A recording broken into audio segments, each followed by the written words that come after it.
What if I told you that one of the greatest threats to the Roman Empire wasn't a king, wasn't a general, but a slave? A man who rose from chains to command an army of more than 100,000 followers. A man who shook the foundations of the richest empire in history, and whose story still inspires billionaires, CEOs, and power players today. Because in the end, success is never about where you start. It's about how far you're willing to go. Our story begins in 111 BC with a man named Spartacus. Born in Thrace, a rugged land on the edge of Greece, he was not born into privilege, but into struggle. Captured by the Romans, Spartacus was sold into slavery, his future decided by the highest bidder. He was forced into the brutal life of a gladiator, Rome's blood-soaked entertainment, where men fought not for glory, but for survival. Imagine this: senators, generals, and the billionaire class of their time reclining in marble arenas, sipping wine worth fortunes, as men like Spartacus battled to the death for their amusement. But while others broke under the weight of chains, Spartacus studied, endured, and prepared. He sharpened not only his sword, but also his mind, because even in captivity, he was already planning his rise. In 73 BC, Spartacus made his move. Armed with nothing but kitchen knives and stolen weapons, he led a daring escape from a gladiator school in Capua. What began as a desperate bid for freedom ignited into a firestorm of rebellion. Slaves, gladiators, and laborers from across Italy rallied to his side. What started as dozens grew into thousands. Soon, Spartacus commanded an army larger than many Roman generals. But this was no mob. This was strategy. Spartacus outmaneuvered Rome's finest legions again and again. Using speed, surprise, and cunning, he turned weakness into strength. It was the ultimate underdog story, like a small startup disrupting a trillion-dollar empire. And for a moment, it seemed unstoppable. To understand the scale of Spartacus's rise, you have to know who he was up against.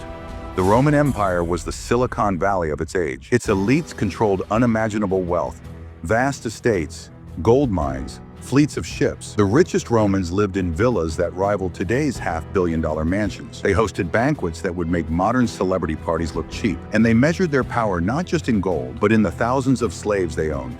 This was a world where luxury was limitless and the ultra-rich were untouchable. And yet, against all odds, Spartacus, a slave, stood to challenge it all. Spartacus's rebellion wasn't just about strength, it was about leadership. He inspired loyalty. He gave his followers a mission bigger than survival. He built structure, discipline, and vision out of chaos. Ask yourself this: what separates billionaires like Jeff Bezos, Steve Jobs, or Elon Musk from the average entrepreneur? It isn't just money.